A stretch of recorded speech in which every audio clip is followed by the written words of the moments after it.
At her own birthday dinner, a 60-year-old mother watched her plate shatter on the restaurant floor. And her son said nothing. 3 days later, a single letter arrived that would dismantle a marriage, expose a hidden fortune, and rewrite everything they thought was true. A porcelain plate hit the floor in a crowded Italian restaurant, and in that split second, an entire family structure cracked open. Not loudly, not theatrically, just enough. I want you to imagine the sound first. The sharp fracture of china against tile. The sauce splattering across a 60-year-old woman's dress. Conversations at nearby tables collapsing into silence. Strangers turning their heads in synchronized disbelief. And in the middle of it all, her son sitting there. Looking down. Not moving. When I first heard this story, I couldn't shake it. I've spent years listening to family stories. Real ones, not polished holiday versions. The kind that reveal how love and power can quietly tangle together, until no one remembers where one ends and the other begins. And something about this moment, the plate, the silence, the son's stillness, told me this wasn't just about a cruel outburst. It was about structure. Welcome to Empathetic Story. If you're new here, this channel is where we explore the complicated, uncomfortable truths inside family stories. The ones that make us question loyalty, pride, boundaries, and the cost of silence. If stories like this matter to you, if you believe there's something powerful in unpacking them slowly and honestly, take a moment to subscribe. It helps this space grow, and it gives us the motivation to keep telling stories that don't look away from the hard parts. Now let's go back to that restaurant. It was Bessie's birthday. She had spent hours getting ready. She wore her best dress and the pearl necklace her late husband, Robert, had given her years before he passed away. She brought a small photo album filled with pictures of her son Carlton growing up. First steps. First baseball game. First day of college. She thought maybe they would look through it together over dessert. She thought maybe things were finally softening. Instead, her daughter-in-law Harlow stood up, grabbed Bessie's plate of pasta, and threw it to the floor. "You should never have come." Those were the words. But here's what unsettles me most. Harlow wasn't afraid to say them. Not in public. Not with strangers watching. That kind of confidence doesn't appear overnight. It's built. It's rehearsed. It's supported by something deeper than anger. And Carlton, Bessie's only son, the boy she raised alone after Robert died of cancer when Carlton was just 12, didn't defend her. He didn't stand up. He didn't challenge his wife. He didn't even look her in the eye. He said quietly, "Mom, maybe you should go." If you study family dynamics long enough, you begin to recognize that public humiliation is rarely the beginning of a problem.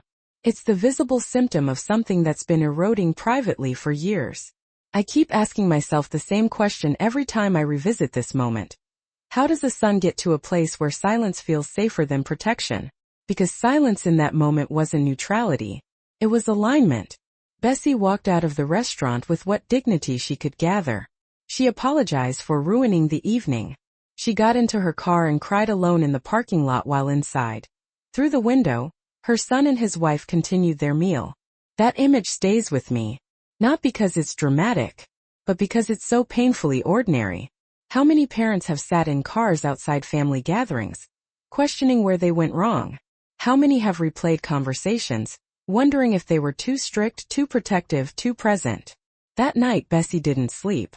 She sat in Robert's old armchair, surrounded by photo albums and memories, asking herself the questions Harlow had planted. Had she been controlling? Had she ruined Carlton's childhood? Had her love been suffocating instead of supportive? This is the part that fascinates me, because family stories often hinge on narrative control. Whoever defines the past controls the present. And for years it seems Harlow had been rewriting Bessie's role in Carlton's memory, reframing protection as control, sacrifice as interference. But here's where the story takes a turn that hooked me completely. 3 days after the restaurant incident, Harlow received a letter from a lawyer. No jailing. No revenge scene. No dramatica enfrentación. Just a letter. When I first heard that detail, I felt something shift. Because letters from lawyers aren't emotional reactions. They're structural responses.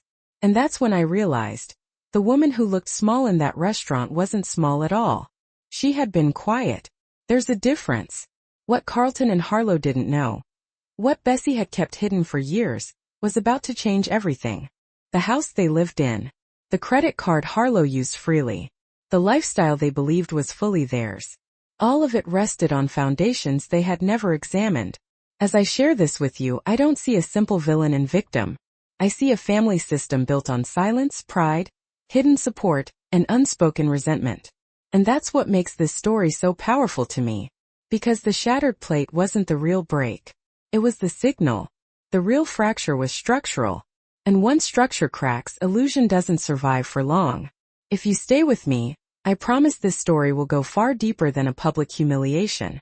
It will challenge how we think about love, money, boundaries, and what happens when the quietest person in the room finally stops being invisible. That letter wasn't about revenge. It was about revealing the structure that had been there all along. When I think about what happened next, I don't see a dramatic showdown. I see a woman who had spent years building something quietly, and who finally decided that silence was no longer protection. For a long time, Bessie had allowed everyone to believe a certain version of her life. The modest widow in a large, memory-filled house. The aging mother living on a careful pension. The background figure orbiting her son's success. But the truth was more complicated. After Robert died, most people expected Hartman Construction to be sold. It would have made sense. A grieving widow, a demanding industry. A company that had always been associated with her husband's name. Instead, Bessie stepped into leadership. Not loudly. Not with press releases or grand announcements. She simply took over. And she didn't just preserve the business, she expanded it. That detail changes how I see everything that followed. Because when someone has built something substantial and chooses to live simply, that simplicity is not weakness. It's discipline. It's choice. Carlton and Harlow believed Bessie lived modestly because she had to. In reality, she lived modestly because she didn't need to prove anything to anyone. And then there was the house. The colonial home in the desirable neighborhood. The one Carlton proudly believed he had secured through his career as an investment banker. It wasn't actually his. 7 years earlier, when he mentioned he couldn't quite afford that area yet, Bessie had offered help. He refused. So she found another way. She purchased the house through her company and arranged a private sale below market value. The mortgage payments Carlton made each month didn't go to a traditional bank. They flowed into a trust Bessie established for her grandchildren's education. Legally clean. Financially strategic. Emotionally concealed. This is the part where I pause because it forces a difficult question. When does help become control, not because of intention but because of secrecy? I don't believe Bessie's motivation was dominance. I believe it was fear. Fear of being irrelevant. Fear of losing proximity to her son.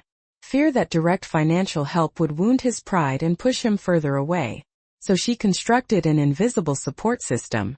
The credit card Harlow used so freely? It was tied to an account Bessie quietly supplemented. Every time luxury purchases exceeded what Carlton's salary could reasonably sustain, Bessie covered the gap. For 5 years, Carlton believed he was fully providing. Harlow believed spending had no ceiling. Both were operating within a version of reality that Bessie helped maintain. And here's where my own thoughts grow complicated. Financial enabling inside families often feels like love in disguise. Feels generous, protective, selfless. But hidden financial support creates a shadow dependency. The person receiving the benefit feels independent, while the one providing it holds leverage that may one day be activated. When Bessie froze the credit card after the restaurant incident, it wasn't just a reaction to humiliation. It was the first visible shift in a long silent structure. From Carlton's perspective, it must have felt like control. He didn't know the full architecture. He didn't understand that his lifestyle had been quietly reinforced for years.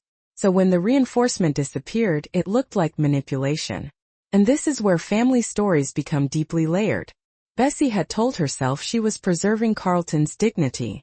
But dignity built on incomplete information is fragile.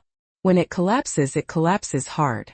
When Carlton sat across from his mother reviewing the documents, the deed in her name, the financial records, the company filings, he wasn't just processing numbers. He was processing identity. He had believed he built his life independently. He had believed his income supported his family fully. He had believed his success stood on its own foundation. Instead, he discovered his mother had been reinforcing the structure from underneath. That revelation is destabilizing. I find myself reflecting on something broader here. In many families, money becomes a silent language. It communicates loyalty, power, gratitude, obligation. But when it's not spoken about openly, it distorts perception. Bessie's silence wasn't malicious, but it created an imbalance. Carlton thought he didn't need her. Harlow thought there were no consequences. Bessie thought quiet generosity would preserve connection. All three assumptions were flawed. And yet, I don't see Bessie as calculating in a cold way. I see her as someone who believed proximity was worth the cost of invisibility. She funded the house because she wanted her son to live comfortably. She supplemented the credit card because she didn't want tension in his marriage. She avoided announcing her leadership role because she didn't want to appear boastful or intimidating. But silence, even when noble, accumulates weight. By the time the lawyer's letter arrived, the system had been running quietly for years. Freezing the card wasn't a punishment, it was an interruption of illusion. An interruption is often the first step toward clarity. I keep coming back to this thought. If Bessie had been transparent from the beginning, would Carlton have accepted her help? Or would pride have pushed him further away? It's impossible to know. What I do know is this: financial structure without emotional transparency breeds misunderstanding. And when misunderstanding combines with manipulation, it becomes combustible. The restaurant humiliation forced Bessie to stop protecting an illusion that no longer protected anyone. The letter wasn't loud. It didn't shout. It simply exposed the truth that had been quietly sustaining the life her son believed was entirely his own. And once truth enters a system that has relied on silence, nothing remains untouched. Once financial truth surfaced, it didn't just challenge numbers. It challenged the story Carlton had been living inside. And that's where this family story becomes less about money and more about memory. Because if you look closely, what Harlow had been doing for years wasn't simply overspending or hiding transactions. She had been rewriting emotional history. There's a kind of manipulation that doesn't raise its voice. It doesn't slam doors. It doesn't look dramatic from the outside. It happens in conversations behind closed doors, in repeated phrases, in subtle reframing. You know, your mother has always been controlling. She never let you make your own decisions. She suffocated you after your dad died. Say something often enough and it begins to feel like memory instead of interpretation. That's what unsettles me most.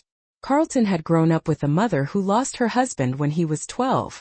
A mother who worked relentlessly to stabilize their life. A mother who likely worried too much, asked too many questions, tried to protect him from making irreversible mistakes. Was that control? Maybe sometimes. Was it love? Almost certainly. But when grief-driven vigilance is later reframed as suffocation, something shifts. The meaning of childhood changes. Sacrifice becomes interference. Protection becomes dominance. And if you're a son trying to build your own identity, that reframing can be seductive. I've noticed this pattern in many family stories. When a spouse feels threatened by a parent's presence, the easiest strategy isn't confrontation, it's reinterpretation. You don't attack the parent directly. You redefine them. Isolation follows naturally. Missed invitations become misunderstandings. Absences become intentional slights. Neutral comments become criticism. Over time, the person in the middle, Carlton in this case, stops verifying. He trusts the interpreter. That's how emotional isolation works. Not through loud ultimatums at first, but through narrative control. And narrative control is powerful because it feels reasonable. If Harlow expressed frustration privately, if she presented her grievances as concern, if she framed Bessie as overbearing, Carlton may have believed he was simply choosing peace in his marriage. Avoidance often masquerades as maturity. Instead of challenging the tension, he may have told himself he was maintaining stability. Instead of questioning inconsistencies, he may have assumed complexity. But complexity can hide distortion. What fascinates me is how gaslighting doesn't necessarily require blatant lies. It requires selective emphasis. Highlight the moments when Bessie intervened. Ignore the context of single motherhood. Emphasize the time she weighed in. Minimize the time she sacrificed. Over time, memory becomes uneven. And when memory becomes uneven, loyalty shifts.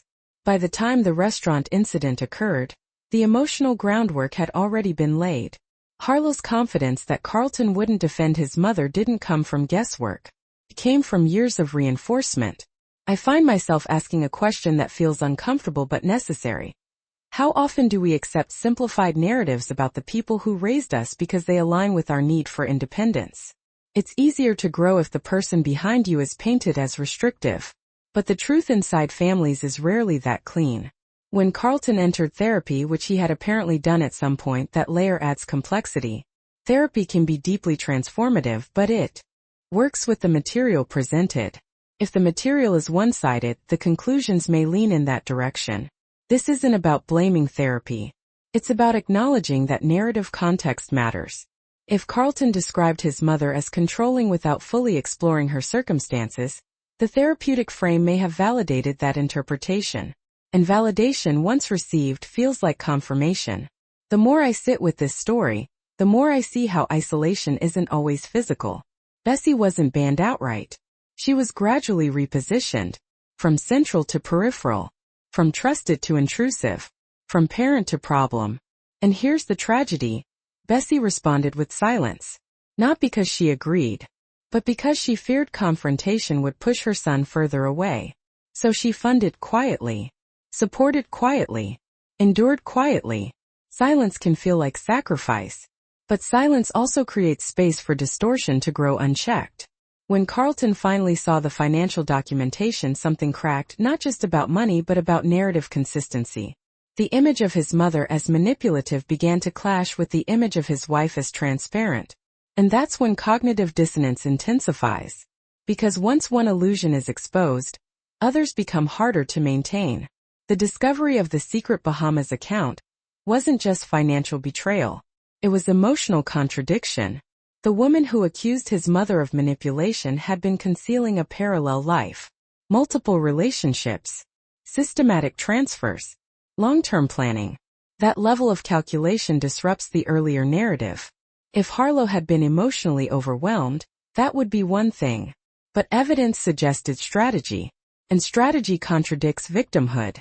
This is the point in family stories where the person caught in the middle faces a choice. Defend the collapsing narrative or reevaluate the entire system. Carlton chose réévaluation. But reevaluation comes with grief. Grief for the marriage he thought he had. Grief for the years he distanced himself from his mother. Grief for the version of himself he believed in. I don't see him as foolish. I see him as human. We all defend the structures that stabilize us, until the evidence becomes too overwhelming. What moves me most about this chapter isn't the exposure itself. It's the realization that manipulation often thrives in the gray areas of interpretation. When numbers clarified the gray, emotional clarity followed. And I keep thinking about how fragile perception can be inside families, how easily roles can be reassigned, how quickly memory can be reframed. If someone slowly altered the story of your own childhood, would you notice? Or would you accept the revision because it aligned with your present frustrations? Family stories don't unravel all at once. They loosen thread by thread. And sometimes it takes documentation, not emotion, to pull the entire fabric apart. And once the fabric began to loosen, it didn't unravel gently, it tore. There's a particular kind of silence that settles in when denial finally runs out of room. I imagine that silence filling Bessie's living room the day Carlton returned with the investigator's report in his hands. Not anger, not shouting, just the weight of confirmation. Up until that moment there had still been space, however small, for doubt. Maybe the withdrawals had explanations. Maybe the inconsistencies were stress. Maybe the distance in the marriage was temporary. The human mind is astonishingly creative when it wants to preserve stability. But the report didn't offer ambiguity. It outlined multiple affairs, not rumors but patterns. It documented repeated financial transfers into a private account in the Bahamas, totaling more than $300,000 over several years. It included communications that suggested planning, future arrangements, relocation discussions, timelines. That detail changed everything for me. An affair can be reckless, can be impulsive. It can even be rooted in confusion or dissatisfaction. But a sustained financial strategy built alongside it? That signals intent. An intent is hard to explain away. I try to put myself in Carlton's position. A man who believed he was building a life, earning well, maintaining a certain standard, protecting his image as a capable provider. Then suddenly, he discovers that not only was his income insufficient to support the lifestyle he thought he was managing, but that money was quietly being siphoned away. It wasn't just betrayal of marriage. It was betrayal of reality. This is the moment where ego and truth collide. For a long time, Carlton had defended the structure of his marriage. He had absorbed criticism about his mother. He had perhaps minimized his own discomfort to avoid conflict. That's something many people do, choose surface harmony over deeper examination. But the documentation forced him to confront something irreversible. He hadn't been managing a stable system. He had been participating in a performance. I think about how destabilizing that must have been. Not just the heartbreak but the humiliation. To realize that the accusations against his mother were delivered by someone who had been constructing her own parallel life. To realize that while he was defending his marriage, plans were being made that excluded him. Humiliation can turn people bitter. But what stands out to me here is that Carlton didn't explode. He didn't seek public revenge. He didn't escalate emotionally. He acted structurally. He froze joint accounts. He contacted his attorney. He prioritized custody arrangements. He focused on the children. That shift is significant, because when illusion collapses, people often react emotionally. But Carlton's response suggests something else: clarity. Clarity is not loud. It's decisive. And in this story, clarity began to replace denial. The children moved into Bessie's home temporarily. That detail carries emotional weight. Moving back into a parent's house as an adult can feel like regression. But in this case it felt more like recalibration. I don't see it as Carlton retreating. I see him stabilizing. The investigator's findings about Harlow's absence from scheduled legal appearances added another layer. She wasn't just defensive. She was disengaging, living out of state, missing commitments, adjusting strategy. The pattern became visible. And when patterns become visible, narratives collapse quickly. What I find most revealing is not that Harlow shifted her legal position. It's how she shifted it. When evidence made a custody battle difficult to sustain, she moved toward negotiation, supervised visitation, financial settlement, withdrawal from the fight. That tells me something about motivation. If custody had been about devotion, the fight would have intensified. If it was about leverage, it makes sense that once leverage diminished, so did persistence. I don't say that with cruelty. I say it with observation. In family systems, power often disguises itself as righteousness. But when external validation exposes inconsistencies, righteousness thins out. Carlton was now standing in a very different emotional space than he had been weeks earlier. He wasn't defending a version of reality anymore. He was confronting its absence. And that confrontation comes with grief. Grief for the years invested. Grief for the trust extended. Grief for the ways he may have misjudged his mother. I don't think he felt victorious. I think he felt unmoored. Because when illusion falls away, you don't just lose the other person, you lose the story you told yourself about who you were within it. That's a deeper loss. But here's what moves me most about this chapter. Bessie didn't use the moment to assert dominance. She could have reminded him that she had warned him. She could have drawn attention to her foresight. She could have amplified his regret. She didn't. She listened. She supported. She opened space. That restraint matters. Because power reclaimed can easily become power imposed. But Bessie chose something else: stability. And stability is quieter than triumph. As the legal process unfolded, the collapse of illusion didn't result in chaos. It resulted in restructuring. The house was sold. Funds were redirected into trusts for the children. Formal custody arrangements were established. Everything that had once operated in shadow was now documented openly. And as I reflect on this stage of the story, I keep returning to a simple realization. The real collapse wasn't the marriage. It was the false narrative that had propped it up. Once that narrative was removed, everything else rearranged itself accordingly. It wasn't dramatic. It wasn't explosive. It was structural. And sometimes structural change is the most lasting kind. Once the structure had been stripped down to its truth, What remained wasn't emptiness, it was space. And space can be terrifying. For years, Bessie's identity had been compressed into roles that required restraint. The quiet widow, the careful mother, the invisible financial safeguard. She had built an empire behind a curtain and funded a lifestyle she wasn't fully welcomed into. She had chosen invisibility because she believed visibility would cost her proximity. But when the illusion collapsed and the legal rearrangements settled into place, something unexpected happened. She stopped shrinking. I find this part of the story deeply compelling because it doesn't center on conflict. It centers on emergence. Bessie made a decision that, on the surface, might look purely professional. She told her attorney she wanted to publicly step into her role at Hartman Construction. No more operating behind male executives. No more letting Robert's name be the only one associated with the company's growth. She had built it. She would lead it visibly. But this wasn't just about business recognition. It was about authorship. For years, her identity had been filtered through other people's interpretations. Now she was reclaiming her narrative.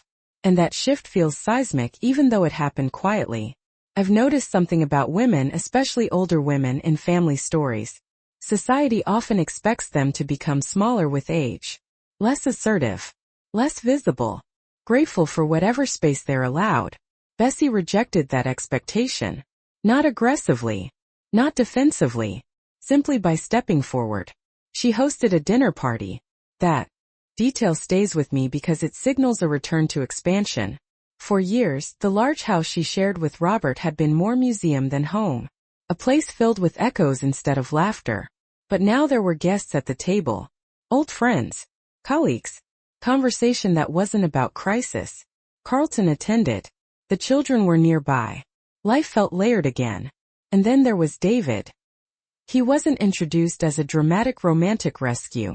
He was simply present. A widower. Observant. Warm.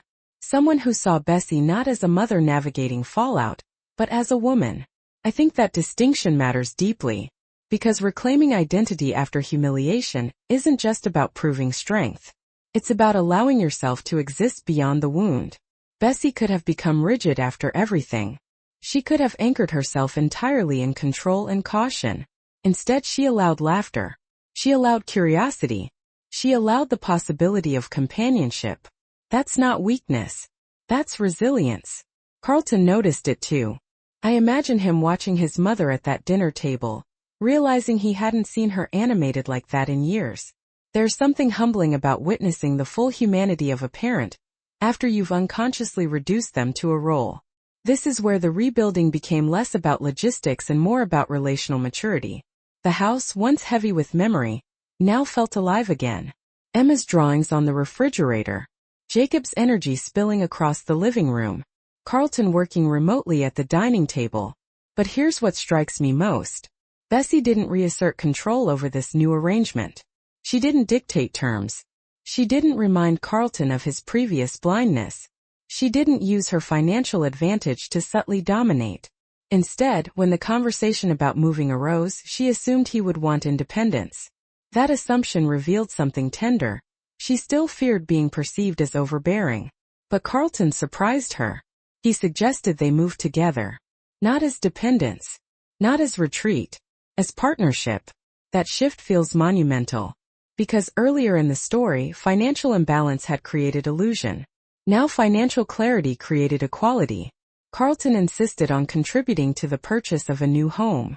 Not because he needed to prove independence, but because he understood that shared investment builds shared dignity. Bessie accepted that. This is what maturity in family systems looks like. Not total separation. Not silent enabling. But transparent collaboration. She also updated her estate plan. Equal division between Carlton and the grandchildren. Trusts established. Clearly. No hidden contingencies. No quiet structures operating behind the scenes. Everything that had once been secret became explicit. I can't help but reflect on how much courage that takes. To move from quiet control to open leadership. To replace protective secrecy with collaborative transparency. And perhaps most powerful of all, she allowed herself joy. She drove to the lake where she and Robert used to picnic. She watched the sunrise. She whispered that she was ready to move forward. That scene feels almost sacred to me. Because grief can anchor people to the past indefinitely. Trauma can narrow their focus to survival. But Bessie wasn't just surviving anymore. She was expanding. And expansion in later life is radical. It says, I am not done. It says, my identity is not limited to what I endured.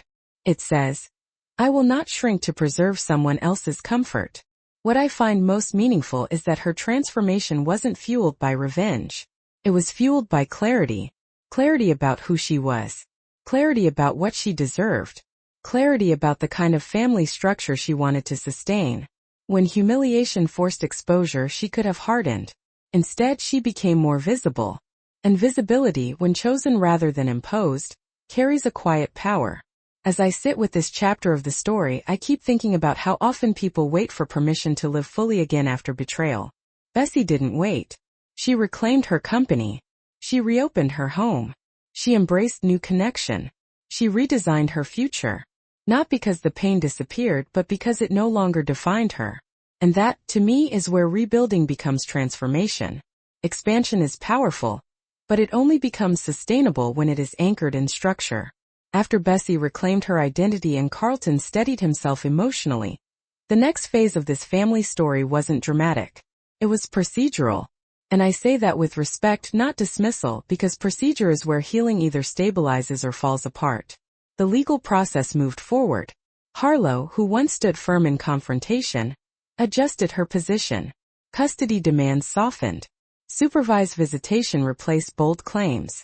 Negotiation entered the room where certainty once lived. I don't say that to diminish her.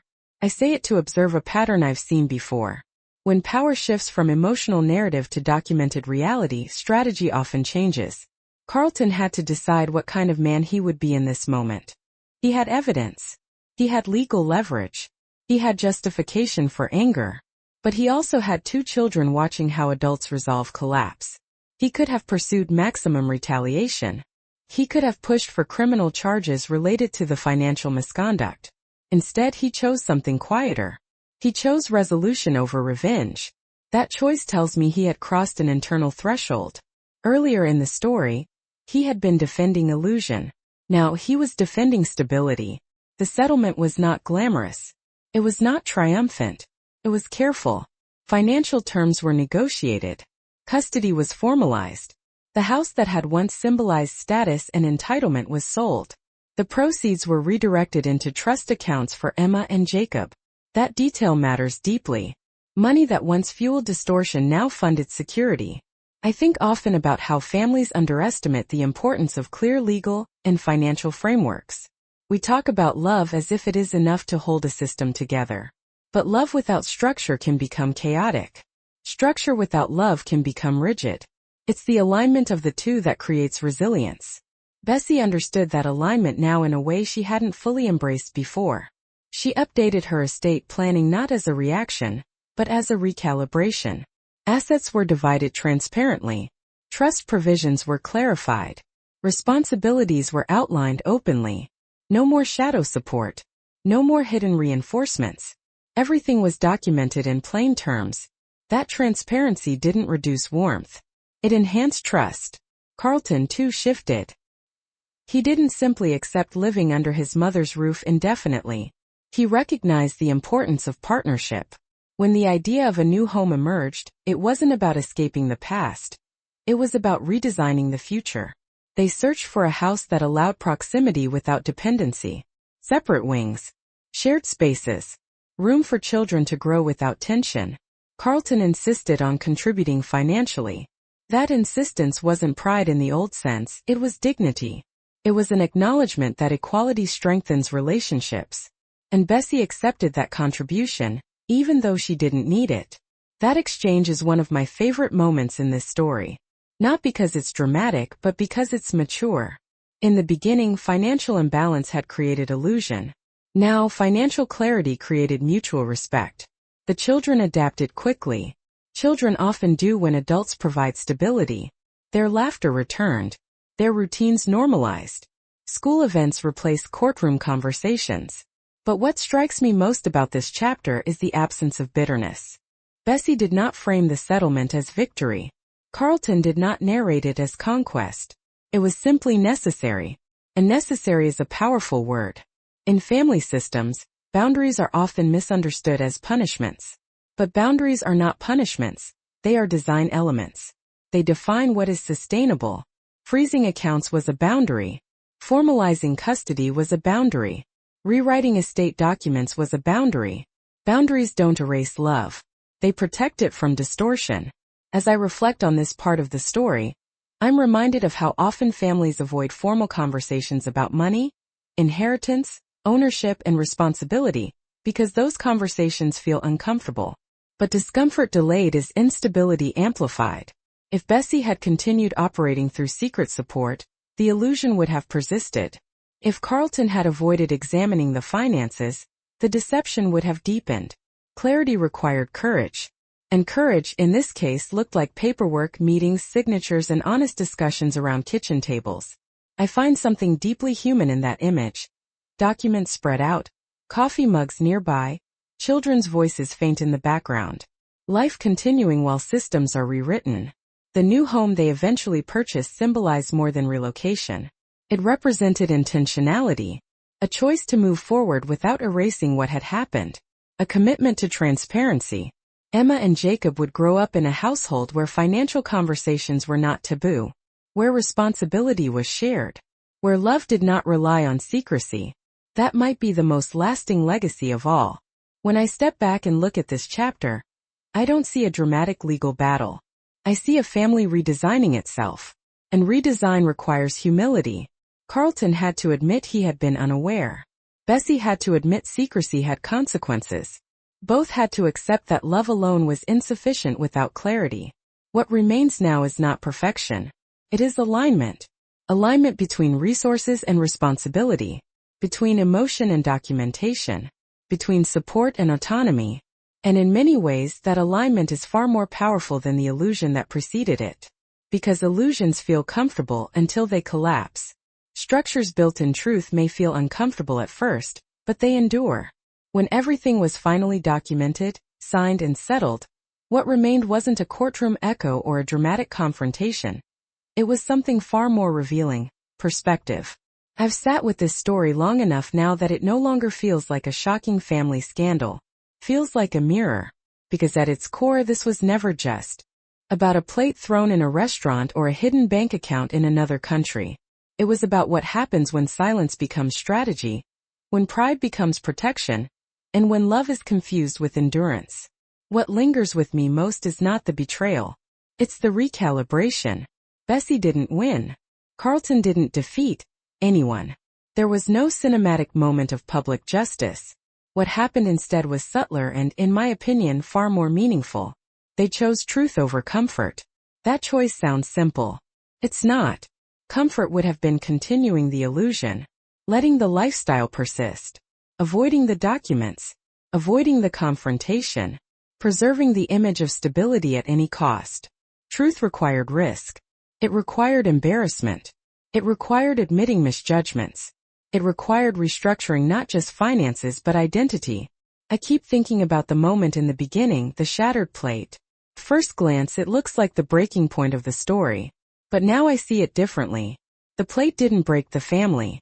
It revealed the crack that had already been there. The real fracture was hidden in unspoken financial dependency, in emotional narratives that went unchallenged, in a mother who chose invisibility to preserve proximity, in a son who chose harmony over scrutiny, in a marriage built partly on performance. And once those fractures were acknowledged, rebuilding became possible. If you followed this journey with me, I want to invite you into a deeper question. When is silence love? And when is silence fear? Bessie believed her silence was protective. And in some ways it was. But it also allowed distortion to grow unchecked. Carlton believed his silence maintained marital peace. But it also enabled manipulation to solidify. I don't say this to judge them. I say it because I recognize the pattern. How many of us have chosen not to ask one more question because we were afraid of what the answer might reveal? How many of us have supported someone financially, emotionally, or socially without demanding clarity because we feared being labeled controlling? Boundaries are often misinterpreted as hostility. But in this story, boundaries became the turning point toward healing. Freezing an account wasn't vengeance. It was definition.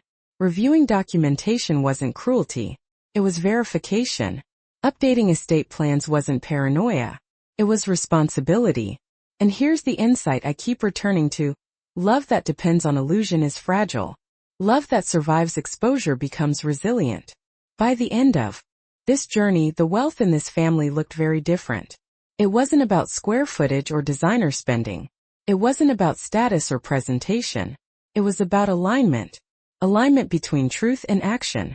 Between responsibility and transparency. Between independence and partnership. Bessie reclaimed her visibility. Carlton reclaimed his discernment. The children gained stability that wasn't performative but grounded. And what strikes me most is that healing didn't require spectacle. It required honesty. I often hear people say that family is everything. I think that phrase can be dangerous if it implies that family must be preserved at any cost. This story suggests something more nuanced. Family is everything only when it is built on truth. Otherwise, it becomes a structure sustained by fear of collapse. What would you have done if you were Bessie? Would you have continued funding quietly? Would you have confronted earlier? Would you have chosen exposure? And if you were Carlton, how long would you have defended the version of your life that felt stable? These aren't rhetorical questions meant to provoke drama. They're reflections meant to encourage clarity. Because if there's one thing this story has taught me, it's this. We don't lose family when we enforce boundaries, we lose illusions. And sometimes losing illusion is the first step toward real connection. As I close this chapter with you, I don't feel anger toward anyone in this story. I feel respect for the courage it took to restructure. Restructure finance. Restructure relationships. Restructure identity. The house that once symbolized entitlement was sold. The quiet support that once symbolized fear was replaced with transparent partnership. The narrative that once framed a mother as controlling was replaced with a fuller understanding of sacrifice and strength. In the end, the true wealth wasn't hidden in accounts or deeds. It was in the decision to stop pretending. And that's something no one can freeze, conceal, or rewrite. When I step back from this entire story, what stays with me isn't the humiliation, the legal paperwork, or even the financial revelations. It's the quiet shift from illusion to clarity. Bessie's journey wasn't about revenge or proving anyone wrong. It was about reclaiming dignity without losing compassion. It was about recognizing that love cannot survive inside secrecy forever. And it was about understanding that silence, even when it feels noble, can sometimes protect the wrong things. What began as a public moment of embarrassment became a turning point toward truth. The shattered plate exposed more than disrespect. It exposed a system built on hidden support, unspoken resentment, and unchallenged narratives. But instead of responding with bitterness, Bessie chose structure. She chose transparency. She chose to stop shrinking. Carlton, too, chose responsibility over ego. Instead of doubling down on denial, he faced what was uncomfortable and rebuilt from there. And in doing so, the family didn't simply recover, they redefined themselves. The deeper lesson here is this. Boundaries are not acts of aggression. They are acts of self-respect. Financial clarity is not control, it is stability. And truth, even when painful, creates stronger foundations than illusion ever could. How can you apply this to your own life? Start by asking yourself where you may be tolerating confusion in the name of peace. Have honest conversations about money, expectations, and roles within your family. Don't assume clarity, create it. And most importantly, don't shrink yourself to preserve someone else's comfort. Real connection thrives in transparency. Now I'd love to hear from you. Do you believe it's better to protect peace at all costs? Or to risk discomfort in order to protect the truth? Please share your thoughts respectfully in the comments, so we can all learn from each other's perspectives. And if stories like this help you reflect and grow, consider subscribing to support the channel and keep these meaningful conversations going.